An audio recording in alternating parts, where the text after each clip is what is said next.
வணக்கம் மக்களே, அனைவருக்குமே பார்த்தீங்கன்னா வணக்கம். சற்று முன்பு கிடைக்கப்பெற்ற ஒரு அதிமுக்கியமான ஒரு தகவலை பற்றித்தான் நாம் இன்று இந்த காணொளி வாயிலாக பார்க்க இருக்கின்றோம்.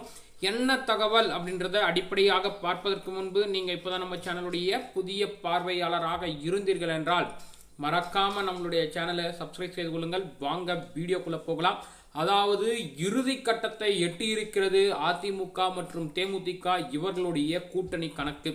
இவங்களுடைய அதாவது தேமுதிகவுடைய நிபந்தனையை ஏற்குமா அனைத்து இந்திய அண்ணா திராவிட முன்னேற்ற கழகம் என்பதை பற்றி இன்றைய காணொலியில் நாம் தெள்ள தெளிவாக பார்க்கிருக்கின்றோம். வீடியோவை முழுமைக்கும் ஸ்கிப் செய்யாமல் பாருங்க. வாங்க வீடியோக்குள்ள போகலாம். அதாவது நாடாளுமன்றத்தில் இருக்கக்கூடிய மேல் சபை எம்பிக்கான தேர்தல் தேதி பார்த்தீங்கன்னா தேர்தல் ஆணையத்தின் மூலமாக அறிவிக்கப்பட்டிருக்கிறது. வருகின்ற ஜூன் 19ஆம் தேதி பார்த்தீங்கன்னா தேர்தல் நடைபெற இருக்கக்கூடிய சூழலெல்லாம் நாம் பார்க்க முடிந்தது. மேல் சபை எம்பிகளாக இருக்கும் எம்பிக்களின் பதவி முடிவடைய இருக்கக்கூடிய சூழலில் 6 தமிழக எம்பிக்கள் தேர்வு செய்ய தேர்தல் ஆணையம் சொல்லியிருக்கிறாங்க.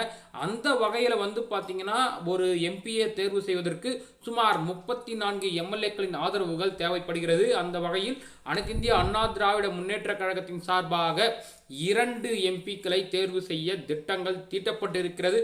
அதற்காக பார்த்தீங்கன்னா தற்பொழுது தேமுதிக தலைவராக இருக்கக்கூடிய நம்முடைய பிரேமலதா விஜயகாந்த் அவர்கள் ஒரு அறிவிப்பை விட்டிருக்கிறார்.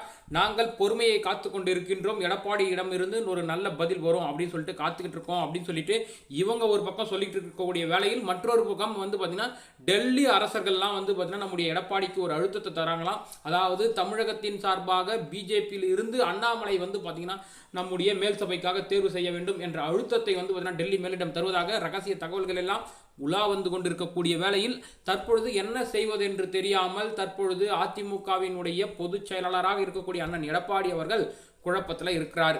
இதற்கு என்ன காரணம்னா வலுவான கூட்டணியை அமைத்தால் மட்டுமே திராவிட முன்னேற்ற கழகத்தை எதிர்கொள்ள முடியும் என்பது அரசியல் வல்லுநர்களின் கருத்தாக இருக்கக்கூடிய வேளையில் தற்பொழுது இந்த கூட்டணியில் இருக்கக்கூடிய அங்கம் வகிக்கக்கூடிய தேசிய முற்போக்கு கழகம் என்று சொல்லக்கூடிய தேமுதிகவிற்கு ஒரு எம்பி சீட்டு வேணும்னு சொல்லிட்டு அவங்க ஸ்ட்ராங்கா ஒரு டிமாண்டை கிரியேட் பண்றாங்க பிரேமலதா விஜயகாந்த். அதர் சைடில் பார்த்தீங்கன்னா பிஜேபியும் எங்களுக்கு ஒரு சீட்டு வேணும் அப்படின்னு சொல்லிட்டு டிமாண்ட் பண்றாங்க.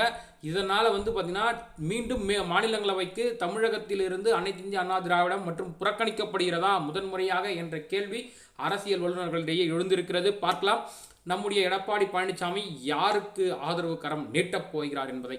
மேலும் இது போன்ற அரசியல் சம்பந்தமான நிகழ்வுகளை உடனுக்குடன் தெரிந்து கொள்ள மறக்காம நம்மளுடைய சேனலை சப்ஸ்கிரைப் செய்து கொள்ளுங்கள். நன்றி, வணக்கம்.